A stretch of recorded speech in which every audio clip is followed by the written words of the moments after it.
started a business already, or you're thinking about starting a business, but you're worried about the money situation, bootstrapping your own business is an option, but it can be scary at the same time. And you're not even sure how much money you're going to actually need to start your business. Well, with our next guest, Neha, she is the founder of which is a fashion line, and we'll get more into that in the interview. But I really want you to pay attention because she really breaks down how she herself bootstrapped her fashion line from her savings. So pay attention for all of those wanting to start their own business but not sure how to find the cash. Hey, Slay Nation. Welcome back to another episode of the So She Slays podcast. I'm your lovely host, Heather, and I'm here with Neha, founder of is a different type of clothing brand. It actually specializes for women who have the hourglass shape. And I don't know if anybody can relate to me on this at all. I mean, I know Neha can because she's the one that created but I am 5'1" and I am built exactly like an hourglass, and finding things that fit are ridiculous. But not only is focusing in on this niche, but you bootstrapped this whole clothing brand by yourself. So before we dive into this full-on interview, go ahead and introduce yourself to our audience. Thanks so much for having me, Heather. So as you mentioned, my name's Neha. I'm the founder of which is the first label ever to cater exclusively to women with hourglass shapes. So we launched with a line of trousers in the spring that sit really snug at the waist with more room for hips and thighs. And exactly like you mentioned, for us girls who have, curvier bottoms, there's just nothing on the market that seems to fit us correctly. And we can talk more about why that is and why brands, choose to sort of focus on the mass market rather than focusing in on niches.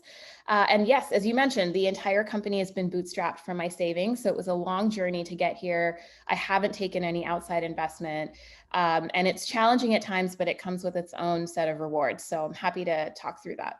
Oh my gosh, right? Okay. So I know that there's a lot of business owners who listen to this podcast or who are thinking about maybe starting their own business, and bootstrapping and coming from your savings, like that has to be scary. Let alone do you have a background in actually starting a fashion line at all, or let alone a company? No, I have no background in starting any companies. This was my first startup. Oh my goodness. Yeah. Oh my goodness. Okay. So how scary on top of that. Let's start a little bit from the beginning and talk about, how you were actually able to do this. And then how do you go about finding, how to do the steps, because a lot of people have no idea how this even starts. Right. Yeah. So I think there's sort of two pieces to this. The first one is, figuring out the idea that you want to pursue, and say it's a fashion label, say it's something in the fashion space, and understanding what are the steps that it takes to make that a reality. I was lucky in that I had a background in consumer, not in fashion, but I at least had I used to work for Minted. And so I launched new products for them all the time. So I understood just as, sort of a base level, you need to get raw materials, you need to find a factory that's going to produce your products, you need to third-party test and audit. I understood sort of what the steps were. And then the next step, so once you've figured out, what the process is, the biggest thing I would recommend to anyone who's thinking about bootstrapping is to really make a financial plan. And I know that that can seem really intimidating, especially if you don't have a business background. But what I'm talking about is sort of a rough, and you can find templates for this online, just a rough plan of how much you think everything is going to cost. So say, for example, you're launching a fashion label. You know for a fact you need raw materials, you're going to need labor, someone who's actually cutting and sewing your pieces. You're going to need to pay for shipment to get your product from wherever it's getting produced to wherever you're planning to fulfill from.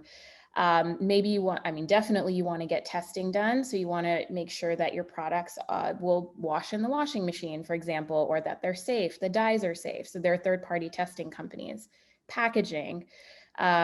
all marketing, all of the different costs that go into, having a fashion line. And you should roughly plan out how much these things are going to cost you. And I did it on like a monthly basis. So how much money am I expecting to spend per month for the next, say, 1 year or 18 months?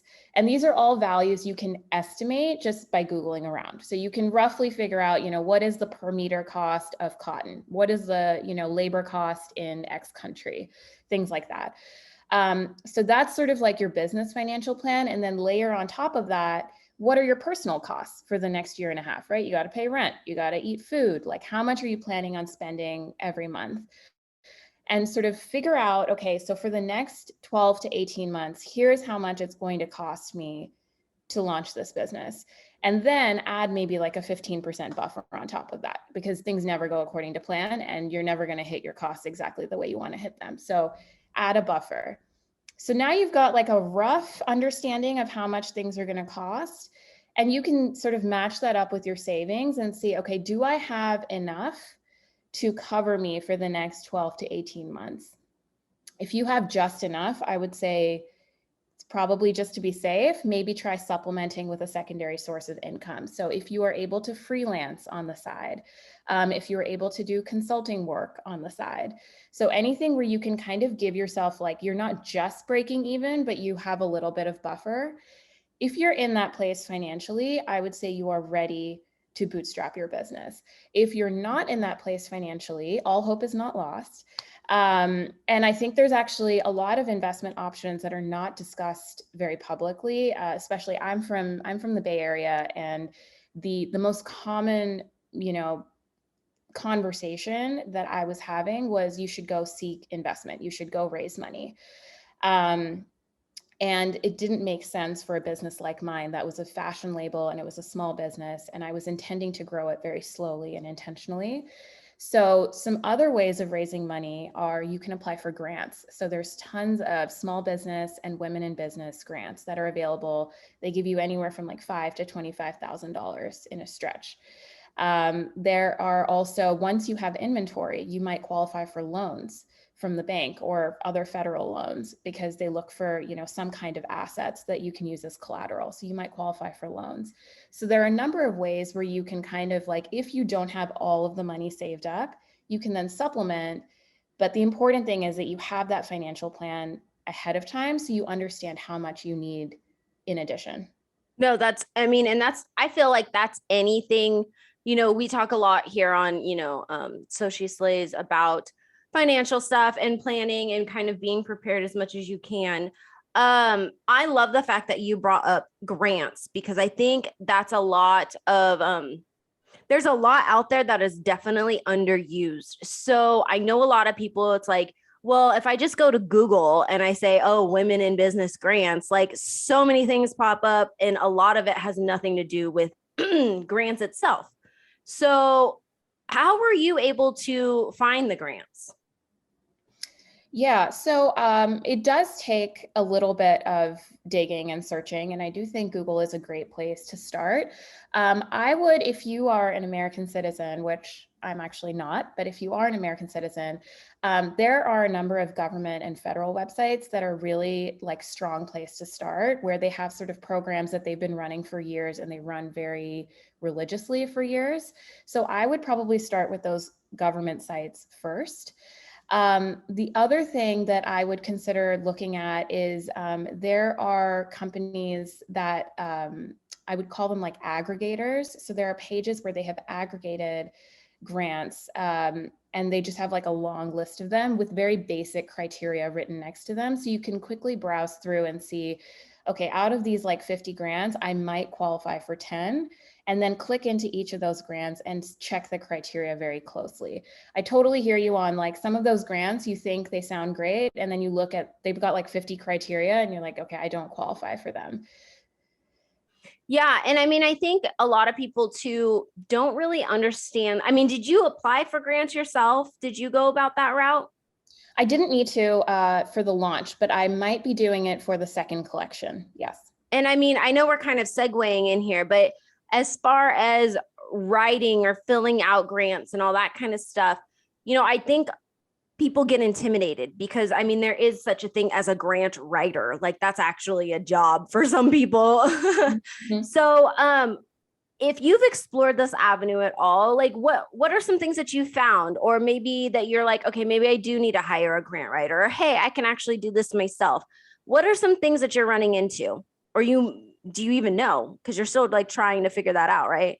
Yeah, I haven't applied for grants for my business yet, but I can speak to just sort of grant writing more broadly. So I have a number of friends. I studied science in undergrad, and grant writing is a very normal part of doing research in science. I have a number of friends who've also applied for them. I would say a few things. The first is try to don't feel like you need to box yourself into one or two. Apply to as many as you can, and don't feel sort of don't get discouraged if you get rejected. The grant application game is very much about, it's highly competitive because it's free money. They're not taking any equity in your company. And so don't get disheartened if you don't get one. You can apply to as many as you qualify for. The other thing I would say is that grant writing, it's not an art, but there is sort of like a very specific set of things that they do look for. There are really helpful books and resources on this. I have a couple, but I don't remember them off the top of my head. I'm happy to share them after the podcast. But there are a couple that they use in research that help you sort of get in the practice of writing grants.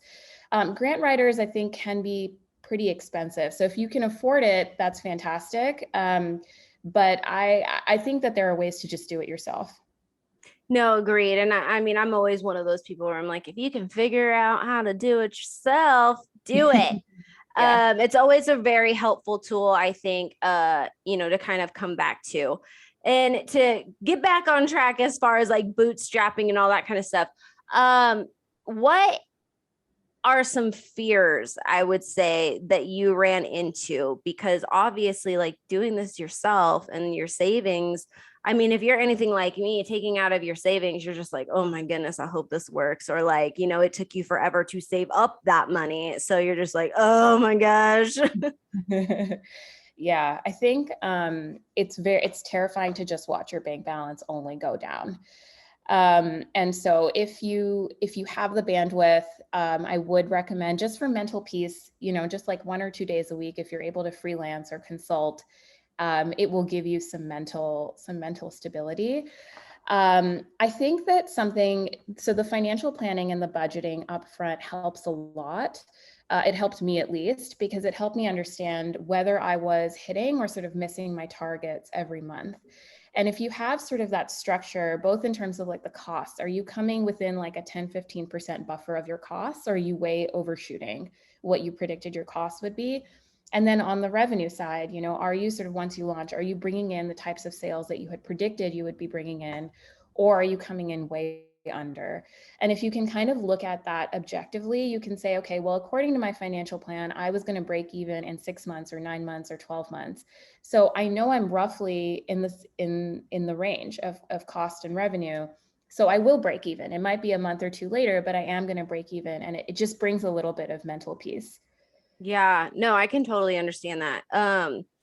So bootstrapping your own business, how and why did you decide to like jump full force into this? Yeah. Oh, I have so many thoughts on this. So I've worked at You're like, let me count the ways. look, there's pros and cons with everything. And I have worked at 2 venture-backed companies.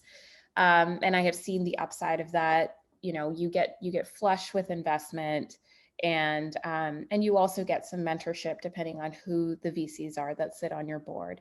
But that kind of investment is meant for very specific types of businesses. And when there is a poor fit in terms of like the type of business and the venture funding, it can actually lead to really disastrous results. So I have seen consumer businesses, I'm not going to call them out by name, but I have seen consumer businesses that decided to take on venture funding, and they were forced to grow much faster than they were ready to grow, and that even their customers needed them to grow. And basically they grew in an unsustainable way, and then they had to shut down because they weren't able to manage the operations of their business. So for me, I knew just very early on that at least at this stage, look, never say never, but at this stage, venture capital is not the way I want to grow my business. I can imagine the conversations, and I did have conversations with a couple of venture capitalists early in the game where I said, I'm going after this niche. And the response I got was, well, why would you go after this niche when you could go after the entire US population, or, a broader population? Why don't you custom make clothes for every body type rather than just focusing on hourglass shapes? Which is a very, it's a growth mindset. It's an idea of like, this is a bigger market. Why are you going after this niche market? But if you understood me and you understood where I'm coming from, you understand why this niche is so important to me and why I just want to cater to women with this curvier shape. So I knew it wasn't a good fit for me. And I was fortunate in that I had enough saved up to where I could launch at least the first collection myself. The cons we've already talked about. It's incredibly terrifying to watch your bank account go down, right? It's always better to be spending, to have more money backing you than less. One more thing I will say is that bootstrapping, at least in the early days, and I do recommend it for folks who are doing consumer businesses, makes you really shrewd when it comes to spending money. When it's somebody else's money, and I'll just give you a rough example. So very small thing that all businesses do, they trademark their brand, right? Now you can go on and trademark it yourself, or you can hire a lawyer to do it. I had been advised by some friends that it's better to go with a lawyer. Okay, so I asked around from my friends who started companies that are venture backed. I asked them, okay, how much did you pay your trademark lawyer? And I got answers anywhere ranging from $5,000 to $10,000 just to hire the lawyer, just to trademark the company. Oh my goodness. But I shopped around, and through a connection, I was able to get a trademark lawyer for just $500. And the trademark was completed successfully, and that was great. Now, if I had been venture backed, would I have really done that extra legwork? Probably not, because it's not my money at the end of the day.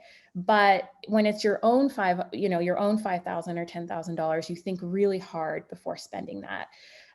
So I think it just makes you really diligent in the early days. It makes you really focus on metrics. Like, you're really focused on how much money you're spending on marketing, what returns is that driving, who's visiting your site, how are you converting that traffic. So, there's a lot of pros to bootstrapping, at least in the early days. I think it also makes you kind of like what you were saying, like you become really into the details of how things are working, how much it costs, where your money is going, is it beneficial?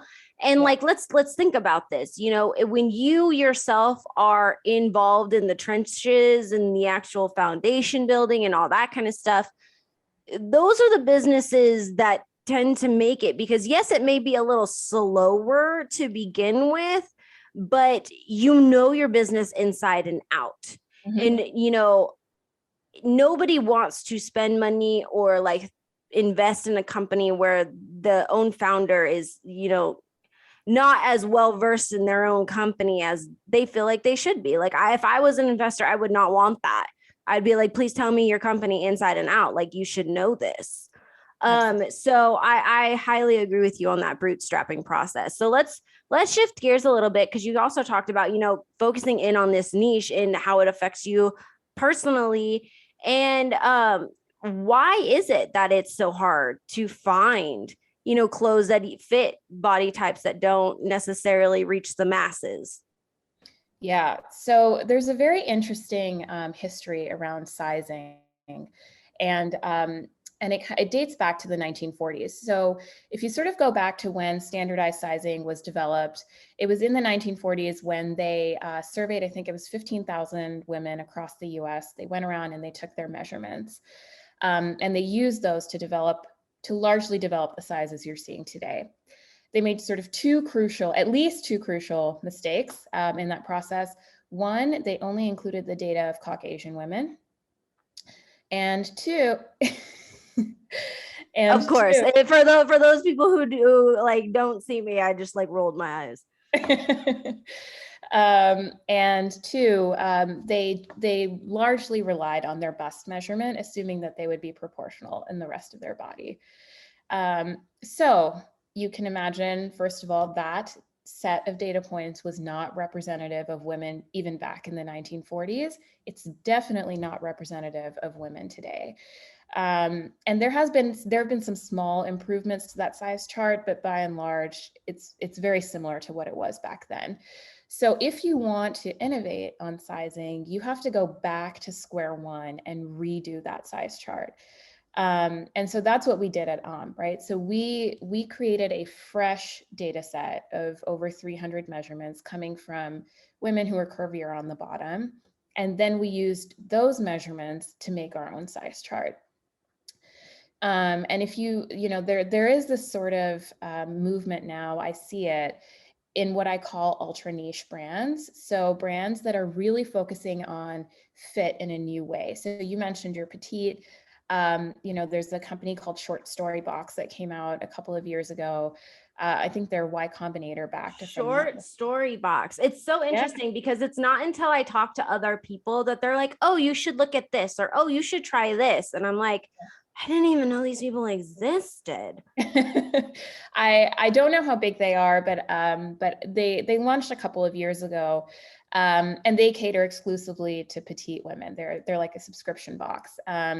There are brands now that cater just to women with long torsos. There are brands like me that cater to women with curvier hips and thighs. So there is this sort of, I think there is this renaissance happening within fashion where people are starting to realize that these mass market brands are just not doing it for them. And they want to invest in pieces that just fit better and look better on their bodies. No, exactly. I mean, I know for me, I have an issue like with jeans and all. Like, I always have to buy and then take in to get fit. Like, whether it's hemmed, whether it's taken in at the waist or whatever. I always, and it's like, if I have buy dresses, it's like, okay, well, I buy bigger so that it fits, my chest and my hips, but then I have to go take it in because my waist is like, there's no waist. It becomes a muumuu. So I'm like, I mean, no matter what, I know I have to take dresses and clothes in to get fitted to me, especially if it's like, investment pieces, you know what I mean? If it's just like a t-shirt or whatnot, it's a t-shirt, but investment pieces definitely should fit your body correctly. So where can people start shopping? And do you just offer trousers right now? Yeah, so we launched with trousers because they seem to be the biggest problem area for women with this body type. And similar to what you just said about investment pieces, people tend to be just more willing to invest and also more loyal to pants brands that they like. I mean, tops, I can pretty much go anywhere, and I'm also more flexible in how something fits me on the top. But when it comes to bottoms, I need really good fit. So we did launch with a line of trousers, and you can shop them at our website on the label AAMTHELABEL.com. Our Instagram's the same thing at on the label. And so it's a very tight assortment right now. It's just 3 designs, 2 colors each. We're trying to be not wasteful and really just sort of listen to our audience and see what designs are resonating with them, what colors are resonating with them before sort of scaling up. Yeah, no. And what are you finding? I mean, I know a lot of people are like, okay, well, if I start small, then like, I don't know if we're getting all of what people need, and what if they don't like the style and all that. So what are you finding? Yeah. So 2 things to that, like starting small, I would say we did a lot of research up front before we sort of honed in on these 3 designs. So if you are going to have a small, tight assortment, definitely do that upfront research. And we can talk about how to do that research if that's interesting, but definitely do that. And then in terms of what we're finding, people love the wide leg pant. I think in part it's super trendy right now to have the wide leg. That's like the silhouette that's in this year.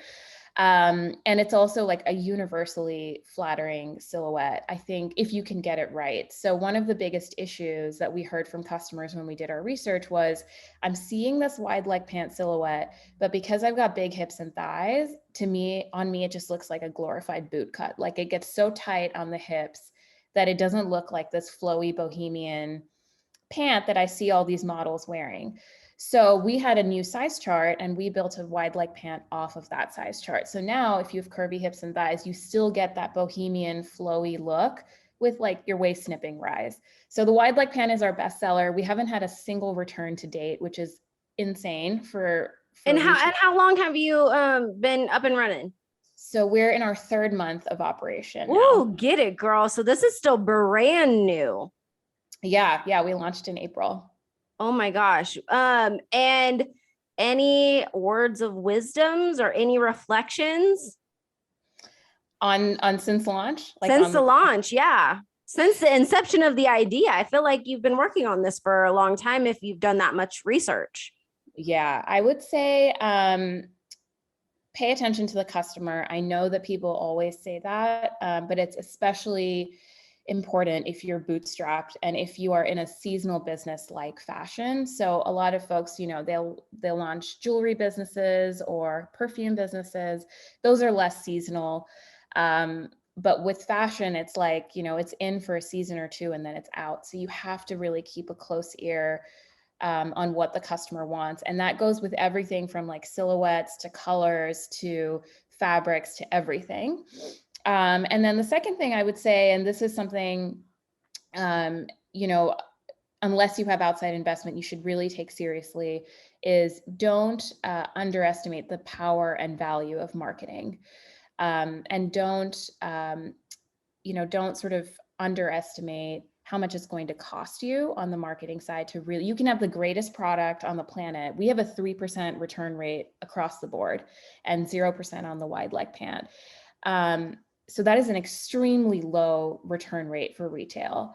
So we have a fantastic product. I feel really confident in the product, but there's no point if people don't know about your brand. So don't underestimate the importance and the value of marketing. And just to hit on that for people too, what are you finding works for you in your marketing? Yeah, so because we are such a niche brand, influencer has been really amazing because they can speak really authentically about our product to their audience. And they've also been really relatively easy to source because we can quickly tell if an influencer has the body shape or not.